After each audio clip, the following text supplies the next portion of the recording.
meu. Bota lá em cima do meu computador ali, ó. Ligadinho. Já passei álcool. O álcool tem meio entrado.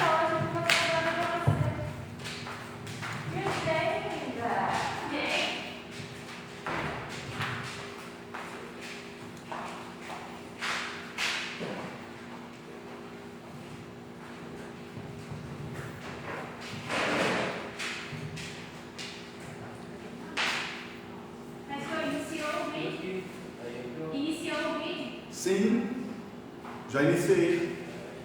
Vê se já chegou a gente aqui. Bom dia, graça e a paz de Jesus. Faz um favor para mim, alguém, traz uma cadeira branca aí para mim, por favor. Uma só. Amém, amém. Vamos orar, iniciar a nossa aula. E ter esse tempo de. Põe aqui de frente para mim, isso. Assim de frente. Obrigado.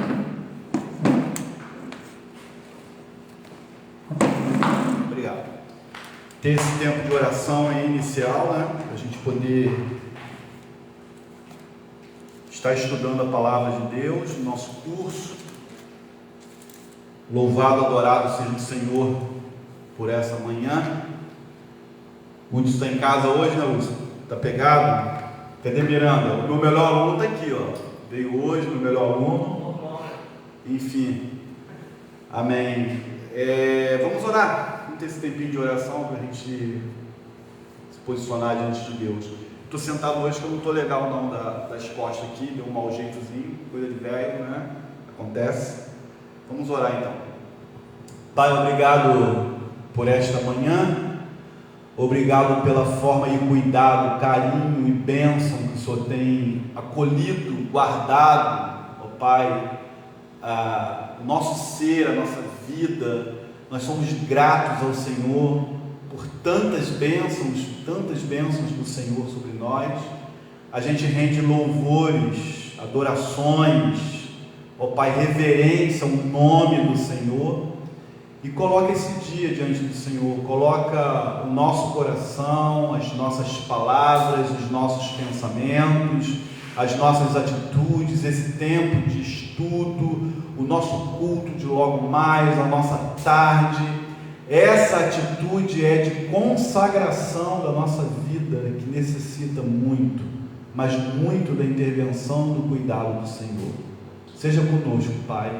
Fale aos nossos corações, o Teu Espírito Santo venha trazer lucidez para que possamos viver diante do Senhor com integridade, com fé, com esperança e a certeza de que a Tua Palavra está norteando a nossa vida a partir da compreensão que dela tiramos. Muito obrigado, que a Tua bênção, o Teu Espírito seja conosco nesse dia, nos enchendo de Ti mesmo para a glória e para louvor do Teu nome, em nome de Jesus Cristo. Amém. Amém. Quando eu mandei o estudo, eu botei aí 1 Timóteo, né? O que aconteceu? Deixa eu explicar a vocês. Nós não estudamos ainda 1 e 2 Tessalonicenses, né? Porque esse período que ficamos devido ao nosso batismo, né? Teve esse gap aí de espaço, né? E aí eu fiquei um pouco assim, perdido, e eu não olhei, eu não consultei a minha planilha de estudo, né? Enfim, aí eu preparei 1 Timóteo, e dá trabalho, né? Preparar uma aulinha dessa aí, dá trabalho, tem tempo. E eu terminei 1 Timóteo, aí eu fui olhar, quando eu olhei, caramba, era 1 Tessalonicenses ainda, mas eu não tinha tempo hábil de voltar e fazer o estudo de 1 Tessalonicenses para fazer para vocês. Então nós vamos estudar, pulei, por isso que a aula 18, eu botei no recadinho, falta a aula 16 e 17, a aula 15 foi Colossenses.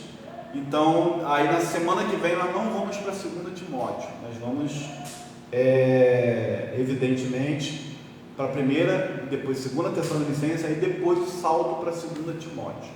Então foi um erro da minha parte, mas não tinha como eu reparar um tempo hábil para reparar isso. Tá ok? Então estamos aí nas cartas de Paulo. Pode passar, isso. Então, nesse slide da Epístola do Evangelho, aquele livro do Novo Testamento, né?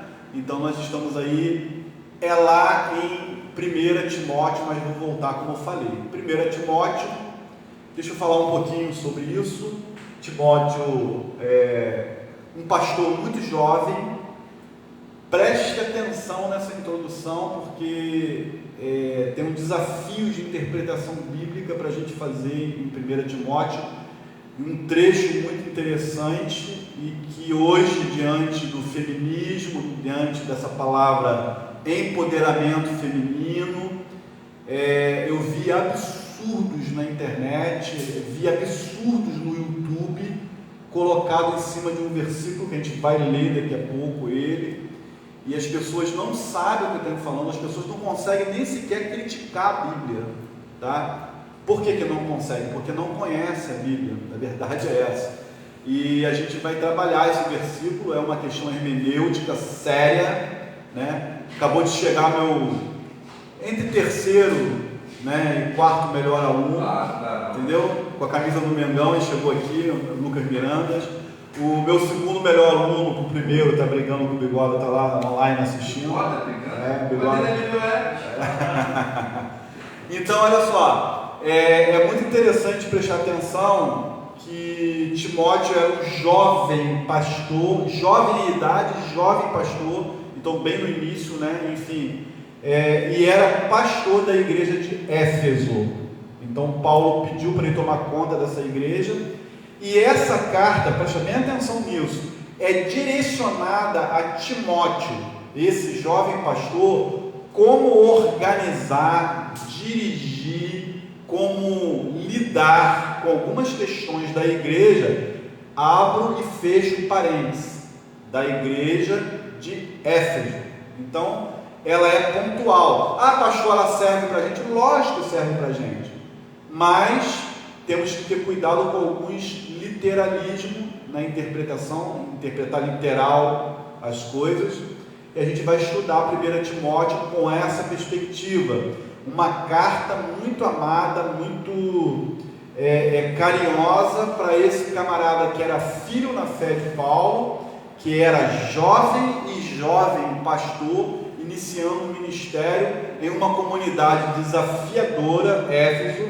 Tinha lá o templo da Diana, nós já estudamos sobre isso, fazia parte da liturgia do culto deles, da Diana, a questão das 1000 sacerdotisas com orgias no culto e tudo mais, dentro da liturgia deles. Enfim, Timóteo estava sendo lançado a esse grande, imenso desafio de ser jovem e jovem pastor iniciando um ministério. Gente, já pensou que todo pastor que iniciasse um ministério, hoje eu tenho a experiência de indo para esse mês de setembro, para 9 anos pastoreando como pastor presidente, né?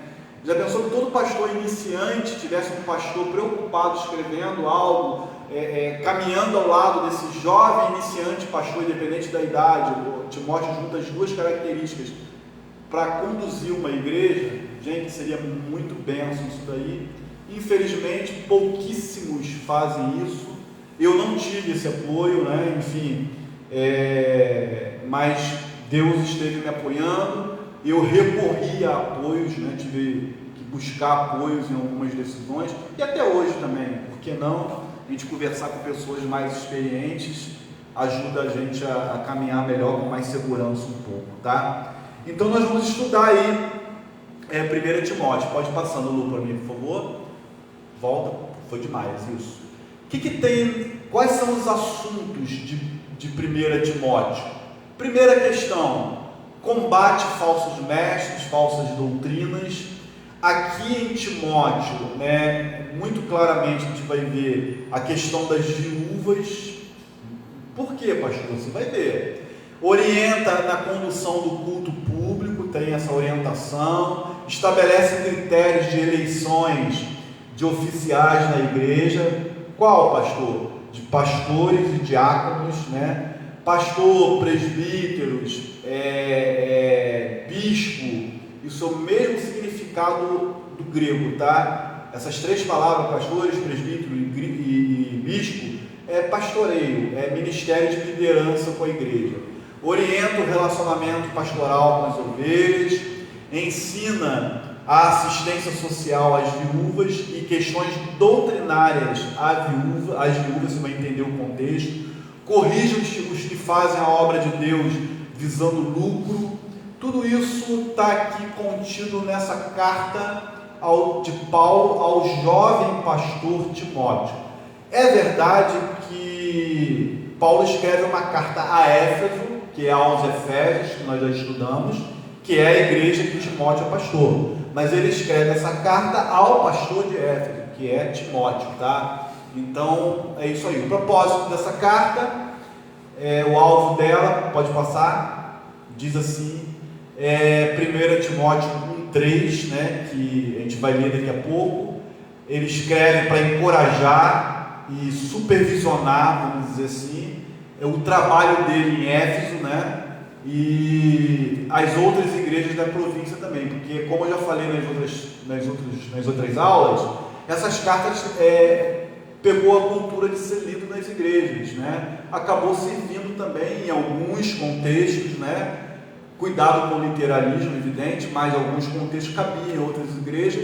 Então essa carta estabelece bases para a ordenação de presbíteros, né, de pastores, fornece orientação para pessoas e funções na igreja. Em essência, 1 Timóteo é um manual de liderança, gente, e a organização e administração de uma igreja, né, muito interessante. Tanto é que a comissão de sucessão pastoral, sobre o meu aconselhamento, né, eles leram alguns textos de Timóteo que diz respeito às características de um pastor para dirigir uma igreja, tem como parâmetro aquilo ali, né? Às vezes as pessoas leem, até uma irmã comentou, gente, tem que ser perfeito. Não, o pastor nunca é, nunca será e nunca pode ser perfeito, mas aonde vai estar ali aquilo que vai nortear a igreja a escolher um pastor? Na Bíblia. E o que a Bíblia fala? Timóteo deixa muito claro isso para a gente, né? Essa é a orientação de Paulo a Timóteo, tá? Porque ele era jovem e tinha lá a sua dificuldade. Pode passar. O Timóteo 1,3 que sinalizei lá é esse aqui, ó. Partindo eu para a Macedônia, roguei que você permanecesse em Éfeso, a igreja que ele estava pastoreando, para ordenar e acertar pessoas que não mais ensinem doutrinas falsas. Esse é o grande objetivo, combater heresias dentro da igreja, não é no mundão não, galera, dentro da igreja, por favor, tá? Pode passar. Então a organização da igreja traz assim essas abundâncias de conselhos sobre os princípios que uma igreja organizada deveria se distinguir. Então, o que ele traz?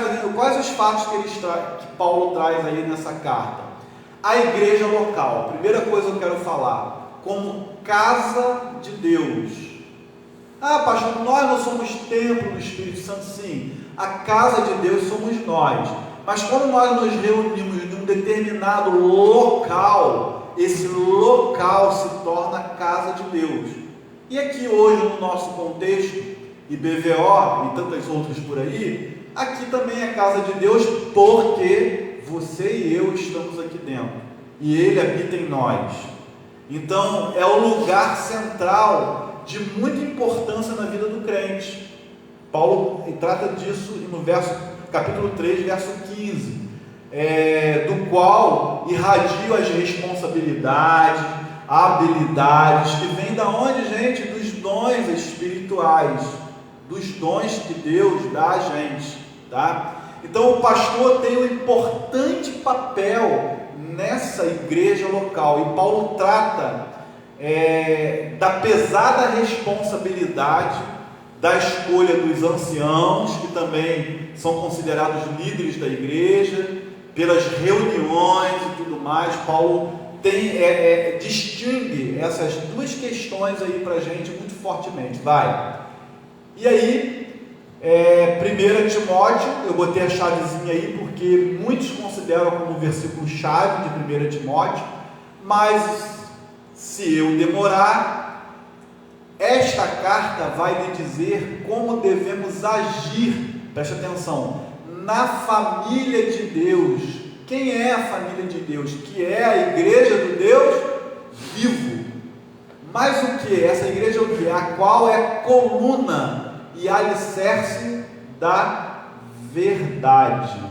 Olha quantos significados e sentido espirituais a igreja tem como definição: família de Deus, igreja do Deus vivo e coluna e alicerce da verdade. Isso coloca a gente num patamar da gente lidar sempre com a verdade nas nossas relações para a vida e principalmente dentro da igreja. O que a gente vai ver hoje à noite, vocês hoje à noite, não sei, é exemplo de domingo passado, para mim, isso é para mim, tá, gente? Vai ser uma aula, não vai ser bem uma pregação, porque eu já falei e repito muitas vezes isso com vocês. Eu tenho dificuldade de pregar, né? Enfim, eu mais ensino do que prego. Então é uma mensagem, uma pregação que ensina mais do que prega, né? É a minha dificuldade. Mas a gente vai falar sobre anjos hoje à noite. Sugiro aos amados que tragam caneta, papel, porque é um assunto, eu não vou esgotar, é evidente, não tem como esgotar o assunto, mas eu vou dar uma entrada bem forte, bem consistente na introdução da discussão desse assunto da angelologia, que estuda sobre anjos, tá? E é muito interessante ver como a igreja é marcada por um anjo que sabe que as coisas estão acontecendo aqui. Eu sei que estou falando de anjo mesmo, mas estou falando também do Senhor Jesus. As cartas do Apocalipse é o que, gente? Eu conheço as tuas obras e sei o que você está fazendo. Jesus sabe, conhece da igreja. E o anjo do Senhor está nesse local aqui também. Anjo, literalmente, além do Senhor, o anjo do Senhor, tá? Um ser espiritual. A gente vai tratar disso hoje à noite. Então, a última questão que Paulo quer distinguir é os requisitos, passando aí o slide, para a liderança espiritual em 1 Timóteo 3, de 1 a 5. O texto correlato de Tito 1, 5 a 9 também, encontramos essa clara descrição dos requisitos do ministro, ou seja, do pastor, da liderança, da diaconia. Às vezes você fala assim: pastor, mas por exemplo, eu sou ministro de louvor, ministro do louvor na igreja. Você está na classe da liderança da igreja. Esses textos que a gente vai ver não foge para você. Aliás, em muitos aspectos do texto que a gente vai ver, se você for cuidadoso e ter sede da palavra de Deus, não foge de nenhum cristão. Porque se cabe para o pastor, por que não cabe para o irmão? Se cabe para uma pastora, por que não cabe para a irmã? É para pensar, né? Refletir. Então o Novo Testamento distingue dois grupos de pessoas para conduzir o rebanho do Senhor na terra: presbíteros e diáconos. São os oficiais da igreja, pastores e liderança da igreja. Podemos resumir assim, na linguagem de 1 Timóteo: presbíteros e diáconos, tá? Lembrando, quem chegou agora aí, bispo, pastores, anciãos, presbíteros, significa a mesma coisa: pastor, liderança da igreja. Diáconos, especificamente, aqueles que auxiliam direto ao ministério pastoral, tá ok? Só para governar, orientar a gente. 1 Timóteo 3, de 1 a 5, o slide está assim, eu botei o texto para a gente.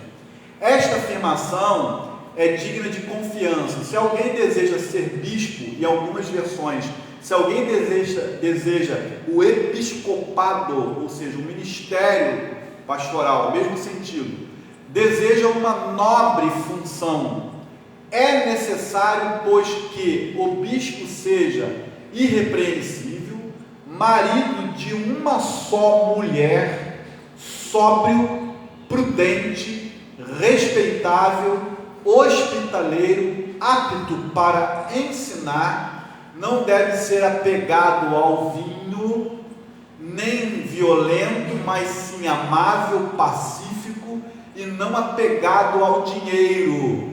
ele deve governar bem sua própria família, tendo os filhos sujeitados a ele, com toda a dignidade, pois se alguém não sabe governar a sua própria família, como poderá cuidar da igreja de Deus? Ele faz uma pergunta. Se você ministra o louvor na igreja, qual é seu exemplo para a sua comunidade do que você está ministrando? Se você dá uma aula de uma EBD, qual é a sua autoridade com a igreja para falar do que você está falando? Não estou falando em ser perfeito, estou lançando luz à pergunta que Paulo está conversando. Pastor, mas por exemplo, vamos falar aqui, ministrar louvor é tranquilo. Sei, para mim é pregação da palavra cantada. Aí você, por exemplo, está no momento do ofertório, você conclama a igreja para ofertar. Você oferta? Você conclama a igreja para trazer o dízimo? Você dizima? É uma pergunta. Seria eu pregar sobre fidelidade conjugal e ser traidor da minha esposa? Pastor, você jogou pesado? Não. O que está falando é isso. Você vai ensinar uma aula sobre alcoolismo e você vai falar sobre a questão da bebida, e você usa a bebida constantemente. Qual é o seu exemplo disso? Paulo está falando dessas coisas. Você vai falar sobre violência doméstica, um tema de revistinha de EBD, né, da revista da nossa EBD, e você é violento domesticamente. Talvez você não dê uma pancada na mulher, ou na noiva, ou no namorado, ou na namorada, porque é pouca estatística, mas nós temos casos de que mulher também agride homens, tá bom? Ao contrário, é muito mais verdadeiro, haja vista os feminicídios aí em aumento. Então o que Paulo está falando aqui é viver com dignidade. Pelo menos você precisa do dinheiro, mas você tem amor ao dinheiro, você quer ficar rico, quer ter as coisas a qualquer custo, a qualquer maneira. Você se torna um soberbo quando se trata de se dar bem na vida. Eu tenho porque posso, que quero e preciso, e não interessa mais ninguém, o importante é ser feliz. Estou botando um tom de uma pitada de exagero, mas você pode encaixar isso de uma maneira mais suave na sua vida e entender. Quando você faz parte de uma equipe, e de uma equipe pastoral, então está em eminência, você tem essas responsabilidades de viver dignamente, não é ser perfeito. Aí ele está falando da fidelidade, de uma só mulher, de um só namorado, de uma só namorada, de um só noivo, de uma só noiva. Não estou casado, então qual é? Eu dou minhas flertadas por aí, eu dou minha zoada por aí, é isso? E aí? Você acha que quando casar isso vai mudar? Porque tem uma certidão, ou tem um papel declarado que tem uma união estável, qualquer coisa assim? Ou vai se ajuntar com alguém, vai mudar? É uma prática pecaminosa dessa? Paulo levanta isso, e a gente pode aplicar isso de uma maneira mais atualizada aqui na nossa vida no século XXI. Pensar sobre liderança. Timóteo está falando sobre isso, a gente leu lá a introdução. A liderança, né? É a responsabilidade de cada um de nós. Eu dou aula para criança. Por acaso é vegetal? É uma coisa criança? Pelo contrário. Vou dar aula para novo convertido. Eu faço questão de dar, não porque sou melhor do que vocês, para ter o maior embasamento bíblico possível. Tem que receber o melhor de Deus. Está iniciando. Se der algo errado, pode nortear a vida cristã todinha. Né? Então, são coisas para a gente pensar sobre estar em eminência, estar em destaque na igreja de Cristo, tá bom? A autoria desse texto, esse slide aí fica claro, versículo 1 e 2 do capítulo 1. Paulo, botei lá em vermelho, apóstolo de Cristo, por ordem de Deus, nosso Salvador de Jesus Cristo, a nossa esperança.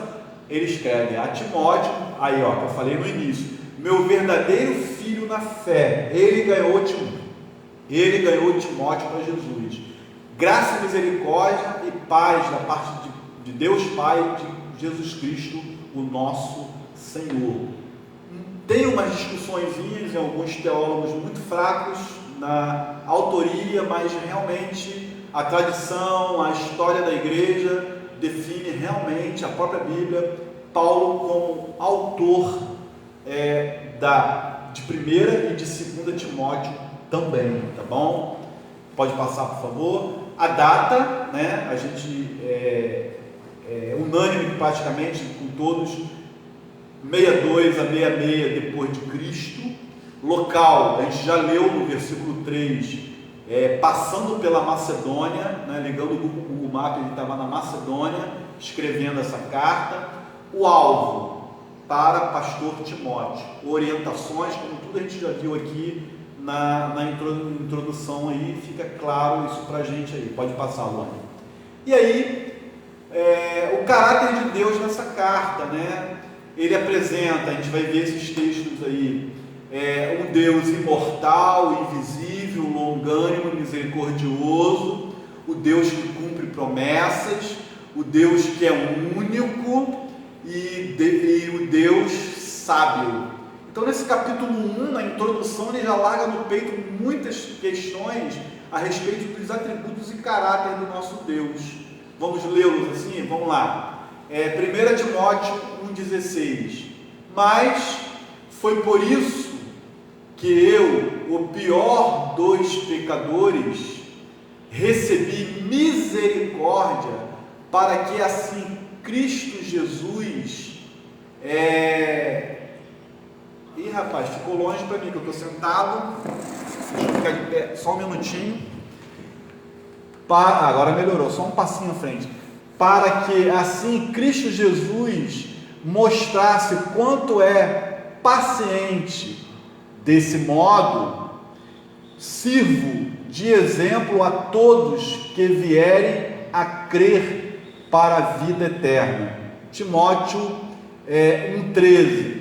Embora eu fosse blasfemo, perseguidor e violento, contudo recebi misericórdia, porque agia por ignorância e incredulidade. Timóteo 1:2-5. Pois há um só Deus, um só mediador entre Deus e os homens, o homem Jesus Cristo. Em algumas versões, Jesus Cristo, o homem. Timóteo 1,17. Ao Rei eterno, o Deus único, imortal, invisível, a Ele seja toda a honra e a glória para todo sempre. Amém. Então Paulo, pode passar, por favor. Paulo traz na sua teologia esse caráter da parte de Deus mostrando para a gente aí. É muito importante a gente entender um pouco o contexto de 1 Timóteo, e Timóteo lá em Atos 14, fica muito claro, Timóteo foi provavelmente convertido na ocasião da primeira viagem de Paulo missionária, quando visitou Listra, uma cidade, né? E aí mais tarde, em Atos 16, de 1-3, na sua segunda visita, o jovem Timóteo foi escolhido para ser ajudante, companheiro das viagens missionárias do apóstolo Paulo, fica claro para a gente. E aí ele tinha sido instruído desde a infância pela sua mãe, sua avó, que o criou. Isso está lá em Atos 16, 2 Timóteo também vai falar disso daí, da instrução da família no Evangelho de Deus. Timóteo vem de uma família cristã, fique claro isso daí. Pode passar, por favor. E aí, ainda no contexto, após ser liberto da prisão de Roma, Paulo deixou Timóteo em Éfeso como pastor para poder pôr em ordem, né, as coisas ali, a questão da doutrina falsa, dos falsos mestres que estavam dentro da igreja. Depois da Macedônia, ele escreveu para estimular esse jovem pastor, como a gente já viu lá, que ele estava no Google Maps na Macedônia. Então Paulo tinha muita preocupação no início do ministério desse jovem pastor, tá? Pode passar. E aí, ao longo da epístola, dessa carta, Paulo aponta aponta Timóteo várias formas no ensino dos falsos mestres. Em contrapartida aos falsos mestres, Timóteo tinha que fazer o quê? Andar em amor, né? Que procede de um coração puro e de uma boa consciência e de fé sem hipocrisia. Gente, isso é essencial numa liderança. Você não pode conviver, fica difícil de conviver com uma pessoa hipócrita. Eu tenho muita dificuldade, tá? E pior ainda é você conviver com uma pessoa hipócrita de coração, que não é puro, que você não vê pureza nas questões que ele está caminhando, então fica muito difícil. Então fazer uso legítimo da lei, usar a palavra, ainda que ela corte a você próprio, ainda que ela machuque a você próprio, o que vale é a palavra de Deus. Então alimentar-se com essa palavra da fé, da boa doutrina, ele trabalha isso muito fortemente. Aplicar a leitura, a exortação, ao ensino da palavra de Deus, isso é uma coisa primordial para quem está em destaque, né? Para quem são os melhores alunos, para quem quer ser, né? Quem deseja ser um bom aluno, aprender da Bíblia sem leitura da palavra, sem usar essa palavra. O bom uso é exortação. Você tem que usar a palavra de Deus na sua vida e na vida do seu amigo, do seu parceiro, enfim, daqueles que caminham com você. Quando você vê um erro, usa a palavra de Deus. Mas poxa, a Bíblia diz isso. Tá, mas eu creio assim, beleza, mas você está contra a Bíblia, saiba disso. Coisa simples assim. E às vezes não, exortar mesmo que está errado e que precisa ser corrigido, né? Então é muito interessante. Paulo traz a questão dele em relação aos falsos ensinos e aos falsos ensinadores, aos falsos mestres, melhor dizendo, mas Paulo diz a ele como ele deveria ser em relação a eles, ou seja, exemplo, em outras palavras, modelo, nunca perfeição, mas modelo. Isso é muito interessante a gente olhar. Pode passar. Cristo em 1 Timóteo também mais uma vez notável, né? Ele é notado por Paulo como aquele que apresenta Cristo na epístola de que maneira? De um só mediador, a gente já viu. Então, quem está entre Deus e os homens? O seu Filho, que inaugurou, segundo o autor aos Hebreus, um novo e vivo caminho. Ele é esse mediador. Não mais a religião, não mais os sacrifícios, não mais os ritos, mas sim o próprio Filho de Deus. Cristo, a manifestação da justiça, da glória de Deus, porque as pessoas são pecadoras e necessitam dessa justiça de Deus, dessa manifestação dessa justiça. É o que fala 1 Timóteo 3,16. Cristo, fonte de poder espiritual, da fé e do amor. Cristo, resgatador da nossa vida. Cristo, o Salvador. Então Cristo se torna para esse jovem pastor o ponto de partida e de chegada. Jesus permeia toda essa carta de Paulo a esse pastor. Paulo faz esse convite a ele a partir desses versos aí. Pode passar, por favor. E aí, concluindo, a gente vai fazer uma aplicação dentro de tudo que a gente estudou aqui. Eu trago o seguinte, eu quero ler para vocês literalmente. Embora Timóteo é um exemplo de liderado, eu quero falar disso aqui com vocês, tá? O tema da conclusão, concluo com essa visão. Timóteo foi um exemplo de liderado. Embora Timóteo até tivesse preparo suficiente para desempenhar sua missão, qual missão? De pastor de Éfeso, a Bíblia nos mostra que sua humildade e capacidade de ser liderado. Ele aparece na narrativa bíblica assumindo o papel de discípulo em relação a Paulo. Não podemos encontrar na Bíblia referência sobre um Timóteo desobediente, fazendo o que dava na cabeça, na telha, como é que a gente fala, participando de contendas e reclamando com Paulo. Timóteo foi uma prova de que um grande líder precisa ser um grande liderado. Ele sempre estava atento, cumprindo o que lhe fora ordenado. Gente, pessoas que têm dificuldade em liderar, principalmente delegar e ser humilde e ouvir opiniões, conviver com as diferenças, interagir de forma saudável, não perfeita, insisto nessa palavra, são pessoas que passaram pelo crivo de ser liderado. É importante você ser liderado, né? Você vai para as empresas, dificilmente você vai assumir se é um processo de crescimento, vamos falar da vida corporativa. Você até pode sair de uma empresa como um chefe, já usando o termo chefe que eu não gosto, e ir para uma empresa,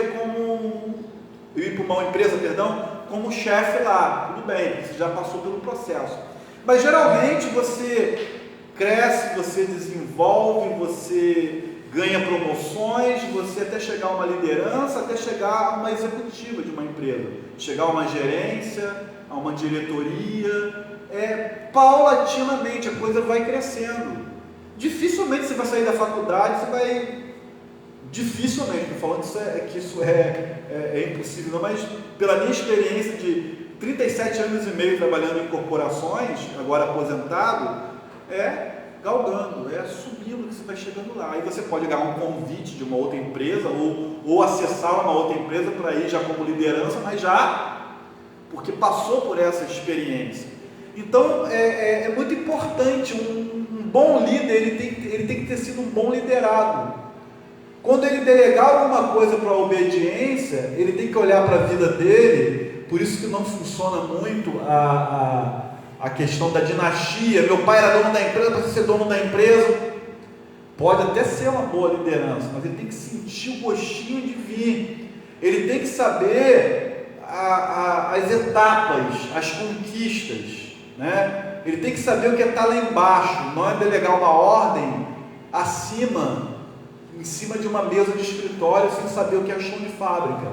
Isso é muito interessante. Quem não foi, nunca vai ser um bom líder? Não, vai ter mais dificuldade, porque antes de delegar alguma coisa, ele vai saber o que é estar lá. É diferente. Antes de estar lá na cabeça, ele vai saber o que é cauda. Ele passou por esse processo. É uma outra construção de carreira. Então, não fiquem ansiosos, tá? John, encosta a porta ali, vai passar um microfone e vai me atrapalhar na rua. Eu estou ouvindo gritar, vai me ajudar essa porta fechada. Isso. Essa construção, esse construto de carreira ajuda você. Tá bom, já ajuda já. Esse construto de carreira ajuda você a criar um lodo de visão de liderança. E é isso que a gente vê na vida de Timóteo. Hoje vocês estão aqui, amanhã um de vocês pode ser o líder do louvor no lugar do Carlão, que ele já pediu para alguém assumir, né? Quem quiser e sentir que é o tempo, e a gente vai apoiar, vai ajudar nesse início.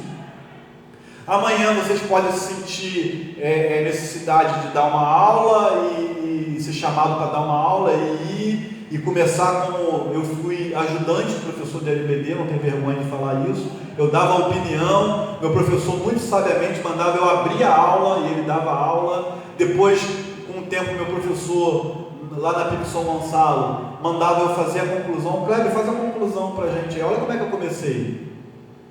E depois isso veio nortear a minha vida ministerial. Eu não sabia desse dom meu. Dentro do seminário eu descobri o dom do ensino. Eu fui para o seminário com o dom espiritual de exortar, do aconselhamento cristão, que foi a minha experiência cristã. Olha só, lá dentro eu descobri um outro dom, dentro do seminário, mas eu já fui treinado e já saí da Igreja de Cristo como professor de EBD. Olha só, era introdutor, era conclusivo, passei a dar uma aula quando ele não ia, suava frio as primeiras aulas, fui galgando, né? Enfim, olha só como é que Deus vai trabalhando no nosso coração. E eu lembro uma das experiências bem difíceis que eu tive na minha vida como liderado, foi uma chamada que eu ganhei do meu pastor. Eu já contei isso para vocês aqui, que eu usei a agenda do meu pastor sem falar com ele, e ele me chamou a atenção veementemente, de maneira bem dura comigo, que ele confiou nas minhas mãos a agenda, não para eu mexer na agenda dele, mas para eu trabalhar com ele, que isso estava errado, né? E foi duro, né? Como liderado, eu já fui convidado, preste atenção, eu já dividi isso com vocês também, talvez vocês esqueceram disso. Eu fui convidado a deixar o ministério porque eu estava atrapalhando o ministério. Foi horrível essa experiência, foi dura, mas em menos de um mês eu reconheci que realmente não era nada de pecado não, gente, a minha visão. Eu estava saindo do seminário, concluído o curso de teologia, 4 anos de seminário, e para o ministério que eu estava inserido, grupo de crescimento emocional, eu estava num momento muito teológico e pouco evidente, natural. Eu passei 4 anos bebendo isso, comendo isso, respirando isso de madrugada, de manhã, de tarde, de noite, de segunda a domingo, e para dirigir um grupo de crescimento emocional, eu estava muito teológico. Estava atrapalhando a proposta, não era nada de pecado. Você pensa que é fácil o seu líder chegar para você, olha só, eu preciso que você me entenda. Eu entendi, não, mas foi só um mês para entender. Eu orei a Deus, fiquei muito chateado, ser convidado para você deixar uma liderança, né? E depois eu me reportei à minha líder e pedi perdão a ela, porque eu fiquei com ódio na época, porque esse papel de liderança e liderado, ele é muito importante na nossa vida. Isso gera humildade na gente. Então vocês têm um pastor que já foi convidado, depois de formado, tá, a deixar um ministério porque estava atrapalhando o ministério. Pare para pensar que isso pode acontecer na sua vida, tá?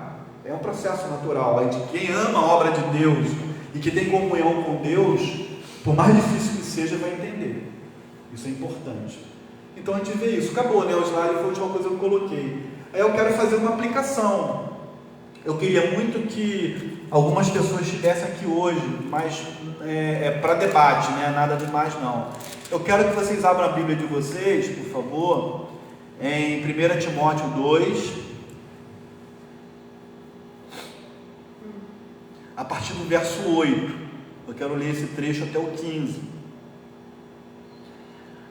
Posso ler? Diz assim: quero, portanto, que os varões orem em todo lugar, homens, varões é homem na minha versão aqui, levantando as mãos santas, sem ira e sem animosidade, da mesma sorte que as mulheres em traje decente se ataviem, se arrumem com modéstia e bom senso, não com cabeleiras frisadas e com ouro ou pérolas ou vestuário dispendioso, porém com as boas obras, como é próprio às mulheres que professam ser piedosas.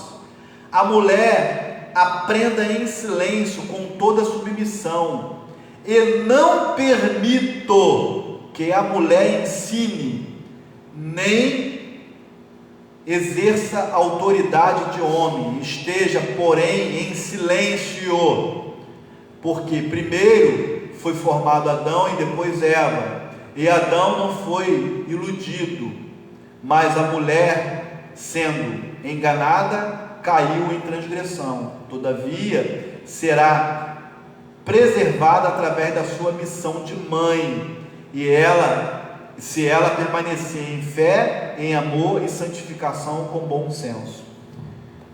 Eu fiquei pasmado, ridicularizado, melhor dizendo, com os comentários de YouTube, Google e tudo mais sobre esses versículos, sobre a grande palavra do momento, empoderamento feminino, né? Alguns são radicais, acham que essa palavra empoderamento feminino, ela é pecaminosa, né? As pessoas pegam um versículo desse aqui, mas para lá de ridículos, não conhecem a Bíblia e querem criticar a Bíblia, chamando a Bíblia de machista, chamando Deus de um Deus ultrapassado, que isso aqui não deve ser levado em consideração, que a mulher não pode ensinar, esquecendo regras de interpretação, literalismos e tudo mais. Então, voltando um pouquinho, qual é o contexto, né? Qual é o contexto de Timóteo? É escrever para um pastor que vai pastorear, é uma carta direta para esse pastor que está pastoreando a igreja de Éfeso. Quem era a igreja de Éfeso? Quem era a cidade de Éfeso? Ninguém comenta isso, quer entrar nisso aqui, debater isso aqui sem entender o contexto. Temos, insisto, que aprender a ler a Bíblia. Vocês estão num curso, Panorama Bíblico. Então eu fico muito triste com isso. As pessoas não... pessoas que se dizem cristãs estão chamando a Bíblia de ultrapassada nesse versículo aqui. Então vamos devagarzinho, eu quero interpretar ele com vocês. Por isso eu queria mais gente hoje com debate, mas tudo bem, não vou fazer debate não, eu vou interpretar e abro para as perguntas de vocês. O contexto de Éfeso é uma cidade portuária. Éfeso poderia ser comparada hoje aí no Brasil a Porto de Santos, a uma outra cidade de litoral aí muito bombada, né, no mundo inteiro, que você possa pensar, você pode conhecer melhor do que eu. Muitas pessoas, o templo da deusa Diana, as mulheres ali tinham uma função de sacerdotisas para orgias sexuais. Olha onde o cara vai ser pastor, de uma igreja que os irmãos que agora estavam se convertendo, estavam indo para a igreja com esse culturismo, com essa cultura na alma, vivendo isso dentro da igreja. As mulheres tomavam essa posição de sacerdotisas, de ensinar com a prática e os ensinos disso daí. O contexto das viúvas aqui em 1 Timóteo, ele é muito sério, porque essas viúvas se rendem aos falsos ensinos. No capítulo 2 mesmo vai falar sobre isso, logo nos primeiros versículos aí, por volta do versículo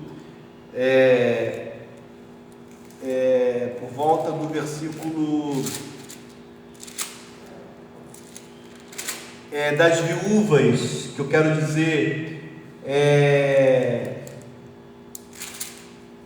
das viúvas que não, estavam sendo proibidas de se casarem, para fazerem o quê? Não é proibido para casar porque é viúva, não, para ter parceiros sexuais, se rendendo à doutrina de Satanás, como no capítulo 5, eles ensinando que as viúvas poderiam ter experiências sexuais porque estavam livres, porque o marido morreu.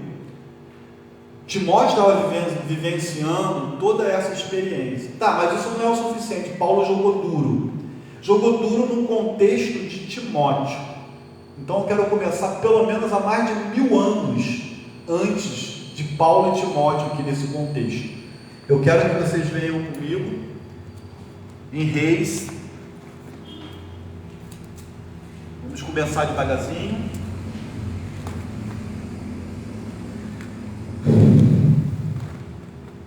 É muito fácil abrir a boca, né? Falar que a palavra empoderamento feminino é pecado, sem estar dentro de um contexto de um talibã, né? Sem estar num contexto que você é mulher, está numa multinacional. 2 Reis 4:4.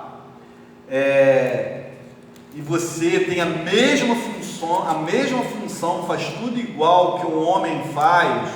Não fique escandalizado não, tá? Ah, pastor, isso aí você vai falar, que eu vou falar consciente. Você vai falar, pastor, é chulo, né? Mas o cara ganha 30%, 40% a mais que você, que é a média nacional, tem a mesma função, porque ele tem 2 bolas penduradas entre as pernas. Isso não é piada, não estou sendo grosso nem chulo não, é verdade nacional, pesquisa de IBGE. Isso é ridículo. Aí quando eu vou falar de empoderamento feminino, é pecado? que é o empoderamento feminino pecaminoso? Quando querem colocar as mulheres para serem superiores aos homens e cometer o mesmo erro que o culturismo, machismo cometeu na face da história. Aí você vai cair no outro pecado, no outro extremo. Mas reconhecer a mulher enquanto digna, enquanto ter direito de votar, que foi agora. Sabia que as suas vovós não votavam? As suas bisas, suas vós não votavam? Foi no século XX. Não ter direito a acesso à universidade porque não tem duas bolas penduradas entre as pernas? Não ter direito à educação, não poder se expor publicamente? Ter que usar um véu enrolado, nem o olho fica de fora, lá no Talibã, no Afeganistão? Eu sou feminista nesse sentido, eu não sou feminista quando querem botar a mulher superior ao homem, ou uma igualdade perversa de competição. Vai cair no mesmo erro, isso é ridículo. E tem que parar com essa competição, na verdade, tem que reconhecer enquanto pessoas. Eu estou falando como pai de duas meninas, de uma mulher casada, de uma jovem que está namorando, de uma profissional capacitada, que é a minha filha, que está numa grande empresa, de uma outra filha que daqui a pouco vai ser uma médica. Ela tem que ganhar. Olha, o maior disparate está na medicina, em direção de hospitais, onde atinge um pico máximo de mulher dirigente e homens dirigentes, que chega a 40% de diferença salarial. Insisto, é para machucar mesmo, por causa das duas bolas. Tem que acabar com isso. Isso é pecado. Vamos para a Bíblia, porque aí é minha opinião. Um chama empoderamento de pecado, outro chama empoderamento de a palavra do momento. Nenhum e nem outro. Vamos para a Bíblia. É melhor a gente ficar com a Bíblia, que é minha opinião. Já passei a minha opinião para vocês. Eu sou feminista quando se trata disso, quando se trata de não reconhecer a mulher como imagem e semelhança de Deus, como uma pessoa que Deus coloca na Bíblia como digna das mesmas condições espirituais dos homens, da mesma herança espiritual do homem. Deus coloca isso para a gente. Então eu sou contra qualquer maltrato, indignidade, qualquer visão que coloque a mulher inferior ao homem no aspecto dos seus direitos. 2 Reis 4:4. Ah, meu Deus do céu, não é 2 Reis não, é Débora. Acha para mim esse texto, ficou no meu celular, eu esqueci de passar para o papel, o celular está gravando para vocês. Texto de Débora, calma aí.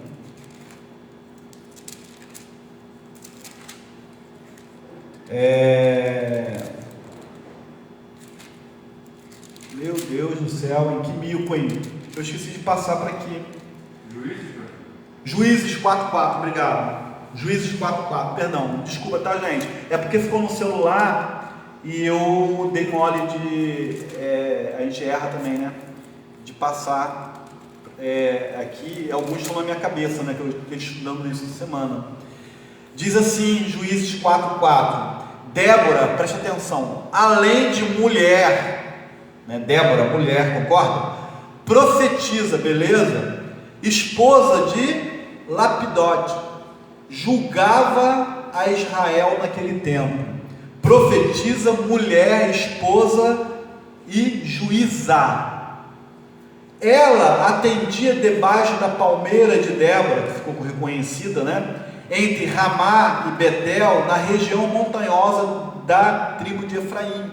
Os filhos de Israel subiam a ela em juízo, submetiam a ela. Os filhos de Israel, estou falando 1000 anos, antes de Davi, isso aqui, gente, antes de destruir rei, mais de 1000 anos antes de Paulo. Essa Bíblia não é machista. Numa cultura muito mais pesada no machismo do Antigo Testamento, do que no Novo Testamento. Ok? Beleza aí? E Romanos 16, não vamos criticar a Bíblia sem conhecer a Bíblia, isso é feio. Falar de alguém sem conhecer esse alguém, porque ouviu dizer, né? Isso é literalmente julgar uma pessoa. Deus não quer que a gente julgue ninguém. E aqui, Romanos 16, as saudações finais de Paulo, ele fala de algumas mulheres, né? De Áquila, de Priscila, de Áquila, que tinha arriscado a vida por Paulo, que tinha uma igreja na sua casa. Saudai a Maria, que trabalhou por nós. Saudai Andrônico e Júnias, meus parentes e companheiros de prisão, aos quais são notáveis entre os apóstolos. Uma mulher notável entre os apóstolos. O que ela fazia? Ela ensinava também. Saudai a tantos outros, saudai a Trifena e Trifosa, nome gregos, as quais trabalharam no Senhor. Saudai a estimada Pérside, que também muito trabalhou no Senhor. Essas pessoas ensinavam as pessoas mais jovens, trabalhavam na pregação do Evangelho com Paulo. Essas mulheres foram presas com Paulo, tinham uma igreja na sua casa.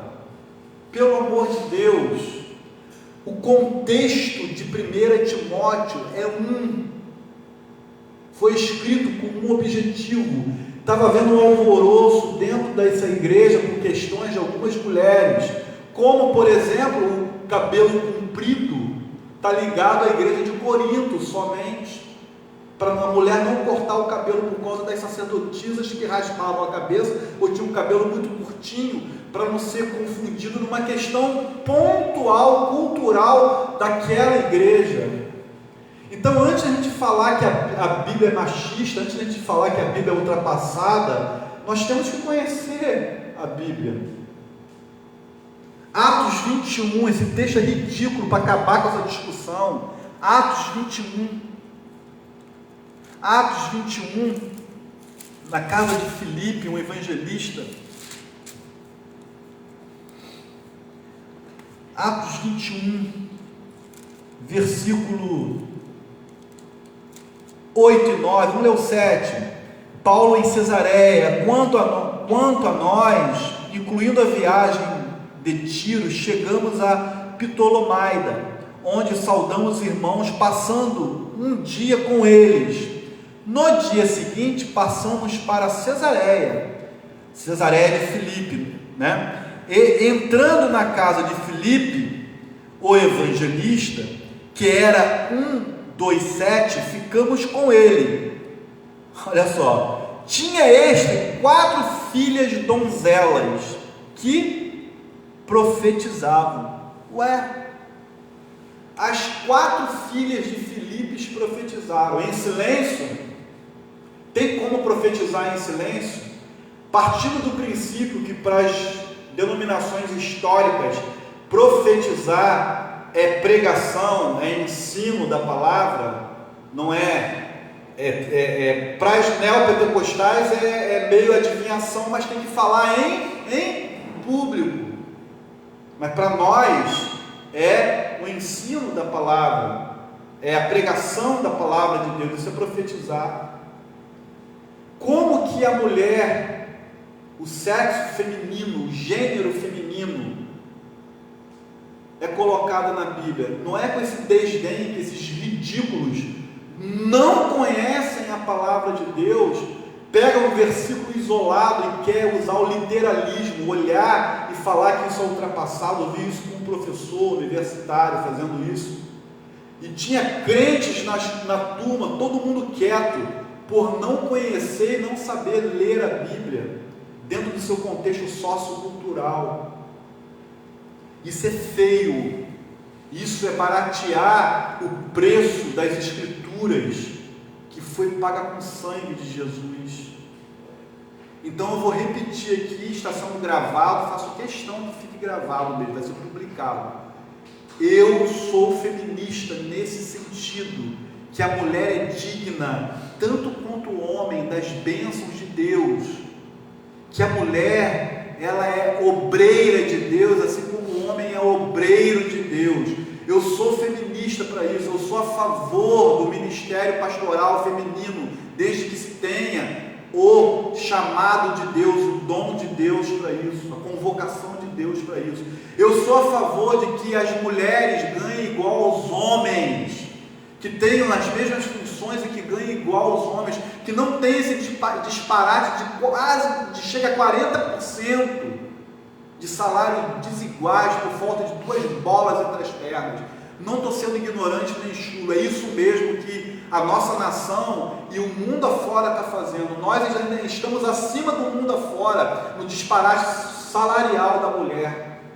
Eu sou a favor que a mulher ensine na igreja, eu sou a favor de que as nossas irmãs sejam bênçãos na nossa vida. Eu sou a favor de que as mulheres presas ao Talibã sejam libertas daquelas questões todas, como nós há pouco tempo não tínhamos direito a voto, a mulher não votava, a mulher não votava. Ela não pode ir nem para a escola, não pode ir nem para a escola e nem para a universidade.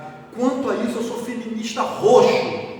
Eu não sou feminista quando querem colocar a mulher superior ao homem, pegar um outro patamar, pegar uma briga covarde, pegar uma briga que vai fazer o papel que os machistas fizeram na era toda, na visão do empoderamento feminino no aspecto exacerbado. Aí eu não sou feminista. Eu sou feminista dos mesmos direitos da mulher e do homem, da mesma bênção da graça divina da mulher para o homem. Então, onde o seu pastor quer chegar? Eu peguei um texto proposital para você dentro do livro que ele está estudando. Cuidado com o desequilíbrio. É muito tênue esse empoderamento pegar um outro caminho que não é de Deus, e é muito pecaminoso a gente permanecer do jeito que a gente está tratando a mulher na nossa sociedade. Haja vista todas as estatísticas, não estou falando evangélicas, de IBGE, desde feminicídios e a tudo mais relacionado à mulher. 500 e poucos deputados. Gente, ridículo o número de mulheres na política. E algumas que não têm a ver com gênero, poucas que entram se corrompem, tanto quanto os homens. Estou aqui estou mostrando como a gente precisa repensar esse empoderamento, esses direitos que a gente tem que reconhecer consciente. Não é votar porque é mulher, não é votar se tiver uma irmã para lá, um irmão para lá, ou uma mulher para lá que não seja irmã, consciente do seu papel de político, de fazer o seu papel para a sociedade. Então eu fiquei decepcionado com a falta de visão bíblica, por pessoas quererem criticar a Bíblia sem conhecer a palavra de Deus. A mulher submissa, essa palavra ofende hoje. Vai ler a Bíblia, vai ler a Bíblia com mais calma.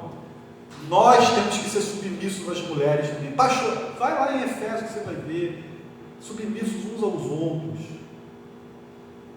Devemos amar as nossas esposas. Devemos amar a namorada, o namorado igualmente. E para Deus não faz acepção de pessoas. Eu não estou com discursos vazios e discursos querendo combater nada, não. Estou mostrando o que eu fui estudar essa semana. Já estudei Timóteo, evidente. Eu tenho um livro de 1ª e 2ª Timóteo, está aqui na minha biblioteca. Eu li isso no seminário, mas eu vim estudar agora para o panorama, para vocês, para mim, para eu me atualizar. E eu me deparei com essas questões de blogs e de YouTubes da vida, falando bobagens da Bíblia. A Bíblia não é isso, a Bíblia não é machista. Deus não é machista. Deus não faz acepção de pessoas, pelo amor de Deus. Creia na palavra de Deus. Então eu estabeleci os limites, o que é o empoderamento da mulher, o que é ser feminista dentro do equilíbrio que precisa acontecer na nossa sociedade. Espero que a Igreja de Cristo saiba, né? Eu não estou falando em nome de denominação, estou falando na minha visão, se posicionar ricamente com a palavra de Deus e com as verdades de Deus sobre todos esses assuntos que é tão claro na palavra de Deus, tá?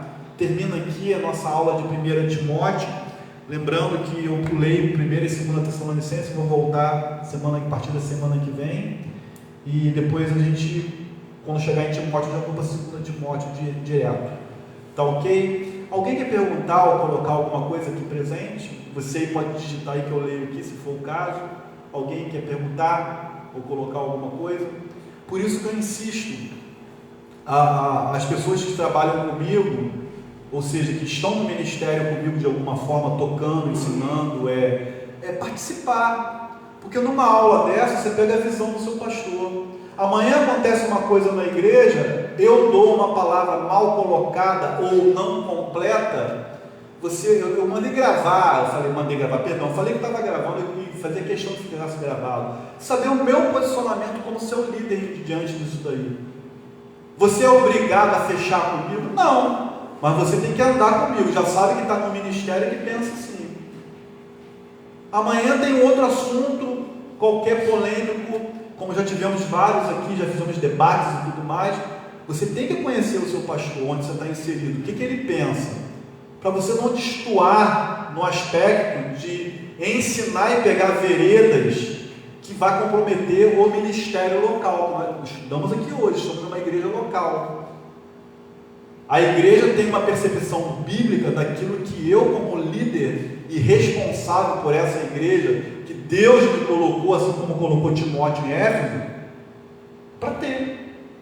Se vocês vão desconstruir isso amanhã, não tem problema. Nesse momento a gente está caminhando dentro de uma visão harmônica. Não precisa, tudo que eu falar amém e ajoelhar diante de mim, não é isso.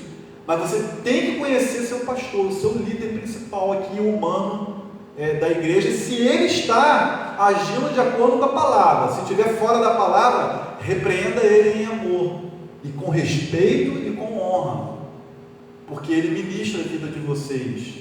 Eu, o outro que vem amanhã, o depois da manhã. Veja bem isso claramente. Isso é sério, isso é muito sério. E você sabe que comigo você tem abertura para se expor, para conversar. Então, não pegue caminhos tortos. Esteja atento. Seja equipe comigo, para a gente levar essa igreja ao caminho que Deus deseja, que é o crescimento e reconhecimento da pessoa de Cristo à luz da sua palavra. Amém? Amém? Tá? Então, que Deus abençoe a gente, você que está online aí, a galera que está aí, tem Hudson, tem aí Camila, tem quem mais? Vitória Magalhães, Gabi, eu estou com Gabi, Vitória Magalhães, tá? Vitória, Luísa, a Miriam, enfim, Deus abençoe a vida de vocês também. Vamos orar, concluindo essa aula. Obrigado, semana que vem a gente está junto de novo aí. Deus, obrigado por essa aula, por essa palavra. Guarde nosso coração, nos ensine a compreender a Tua vontade, o Teu propósito para nossas vidas, que possamos, à luz da Tua palavra, viver o Evangelho que o Senhor preparou para nós, em nome e por amor de Jesus Cristo. Amém. Amém, amém. Deus abençoe a todos e nos dê aí um final de domingo abençoado.